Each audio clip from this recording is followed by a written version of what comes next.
है गाइस।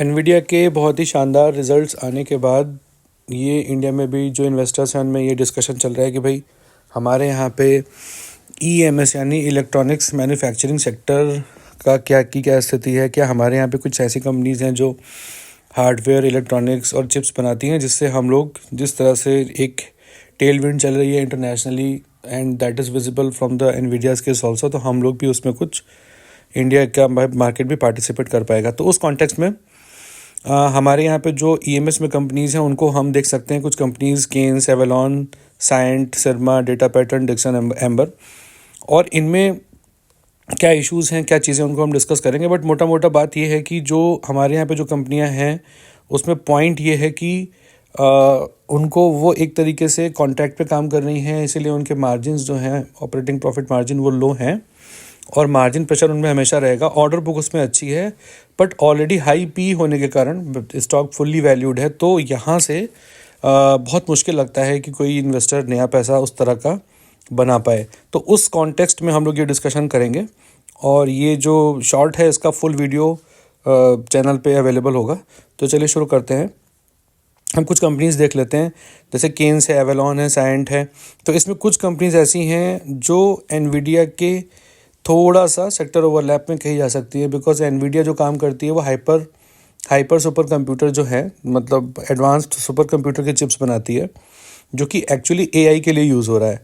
तो इंडिया की जो इलेक्ट्रॉनिक मैन्युफैक्चरिंग कंपनीज हैं उनमें और एनवीडिया में डिफरेंस ये है कि एनवीडिया का जो मेजर शेयर या प्योरली जो 100% शेयर है वो एआई को केटर कर रहा है। बट जो हमारे यहाँ के जो ये जो कंपनीज आप देख रहे हैं उसमें कुछ मोबाइल मैन्युफैक्चरिंग में है, कुछ डिफेंस में है, कुछ हेल्थ इंफ्रास्ट्रक्चर में है, कुछ ऑटो में है। तो वी कैन नॉट कंपेयर कि यहाँ का जो ईएमएस है और जो एनवीडिया है वो एकदम सेम सेक्टर को रिप्रेजेंट करता है, तो ऐसा नहीं है। वो थोड़ा ज़्यादा नीश है, इसीलिए उसके वैल्यूएशंस और जिस तरह का उसमें ट्रैक्शन हम देख रहे हैं वैल्यूएशन में और मार्केट कैप में, वो एक अलग टाइप का है। तो यहाँ से ये नंबर बड़े अच्छे लगते हैं। ये Q2 तक का ये रिजल्ट है। मोतीलाल ओसवाल की रिपोर्ट मैंने उठाई थी, तो इसमें देखने में ईयर ऑन ईयर और क्वार्टर ऑन क्वार्टर चेंज बहुत अच्छे लग रहे हैं और एबिटा में भी, आपको सेल्स में भी और एबिटा में भी अच्छे लग रहे हैं। बट इसमें इश्यूज़ हैं, जैसे एक तो इंडस्ट्री वाइज व्यूज़ हम देख लेते हैं कि इंडिया जो है उसमें बहुत सारे ग्लोबल मेगा ट्रेंड्स हैं, जैसे 5G हो गया, data centre, electronic vehicle, health care, artificial intelligence, ये सारी चीज़ें हैं। तो एक तरह का सेक्टर ग्रो कर रहा है। जैसे जो हम एक अक्सर बात करते हैं कि big fish in a big pond, तो अगर पॉन्ड ही छोटा होगा तो फिश क्या कर लेगी। तो पॉन्ड यहाँ पे ठीक ठाक बड़ा है और फिश भी उसमें ठीक ठाक बड़ी है, बट सप्लाई चेन इंडिया में नहीं बनी है, तो हम एक्सपोर्ट ओरिएंटेड हैं। दूसरा, हमारे रिलायंस मोटा मोटा यूएस पे है और वो हम देखेंगे भी एवेलॉन के केस में कि यूएस में जब स्लो डाउन हमको कहीं कहीं फील हो रहा है इनके जो इम्पोर्टर्स हैं उनके सेक्टर में, तो वहाँ पर भी अभी एवेलॉन ने भी अपना रेवेन्यू का जो गाइडलाइन है उसको कट किया है। तो ये हम देख लेते हैं। ये जो Q3 का जो अभी अपडेट आया है, एवेलॉन्स Q3 financial year 24 performance was weak due to macro issues in the US. Management has cut its guidance in the light of delayed recovery in the US markets. The performance for the quarter can be characterized by significant growth in domestic business and a slowdown in US customers. तो जो हमारा export oriented काम है basically, उस पर दिक्कत आ रही है। तो ऑर्डर बुक, हालांकि अच्छी ऑर्डर बुक इन कंपनीज के पास है, बट फ्यूचर विजिबिलिटी जो है वो थोड़ी सी वीक है and that can be seen in the stock price also. देखिए ये लगभग 70-80 के पी पर ट्रेड करता है एवेलॉन, और ये इसने अपना एक 700 का हाई हिट किया यहाँ पर। यह 700 का हाई हिट करने के बाद लगातार जो स्टॉक है वो प्रेशर में है, बिकॉज मार्जिन्स, एक तो मार्जिन्स इनहेरेंटली बढ़ ही नहीं सकते क्योंकि जो OEMs होते हैं वो पूरा जूस निकाल लेते हैं। जो OEMs हैं वो आपको मैन्युफैक्चर करने के लिए देंगे तो आपका पहले ही ऑपरेटिंग प्रॉफिट मार्जिन कम हो जाएगा। तो जब आपका पहला ही मार्जिन कम हो जाएगा तो उसको ट्रांसलेट होते होते नीचे पैट में, बॉटम लाइन में वो हमेशा कम ही रहता है। तो ये इस तरह की चीज़ें, चाहे वो एम्बर हो, चाहे डिक्सन हो, चाहे वो एवेलॉन हो, इन सब में रहेगा ही। डेटा पैटर्न उसमें से एक थोड़ा सा एक्सेप्शन दिखता है अगर आप उस नंबर्स को उठाकर देखेंगे, हालांकि हम कंपनी वाइज एनालिसिस नहीं कर रहे हैं। वहाँ पर मार्जिन थोड़े बेटर हैं, 30% के आसपास हैं। तो ये चीज़ है।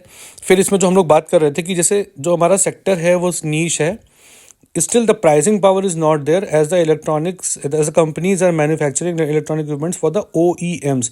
जो ओरिजिनल इक्विपमेंट मैन्युफैक्चरर्स हैं, बड़ी बड़ी कंपनीज हैं, उनके बिहाफ पे ये लोग ठेके पर चिप्स या इक्विपमेंट्स, इलेक्ट्रॉनिक इक्विपमेंट्स बना रहे हैं, तो इनके पास प्राइसिंग पावर नहीं है।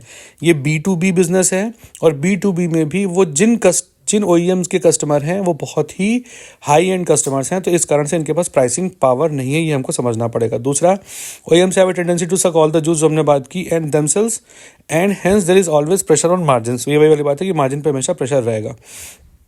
The order book is the USP, but there is always discounted, that is always discounted in the high P।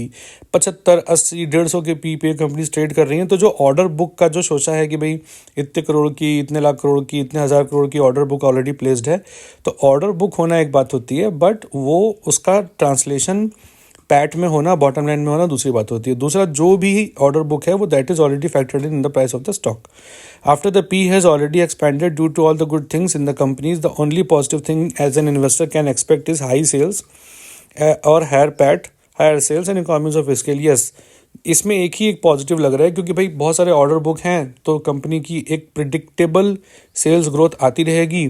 Higher sales growth जब होती है तो कई बार ऑपरेटिंग लीवरेजेस प्ले करना शुरू करते हैं और मार्जिन्स कंपनी के हायर हो जाते हैं। बट जैसे कि हमने एवलॉन के केस में देखा, Q3 से ही हमें इसमें क्रैक्स दिखाई पड़ने शुरू हो गए हैं, और वो जहाँ एक तरफ बात करते हैं कि उनके पास इतनी लंबी चौड़ी ऑर्डर बुक्स हैं, बट दूसरी तरफ हम देखते हैं कि वो भी कह रहे हैं कि अगले साल का रेवेन्यू 8 से 10% कम आएगा, तो वो इशू हमको देखना पड़ेगा। तो सेल्स ग्रोथ का इशू है जो कि हमको दिख रहा है।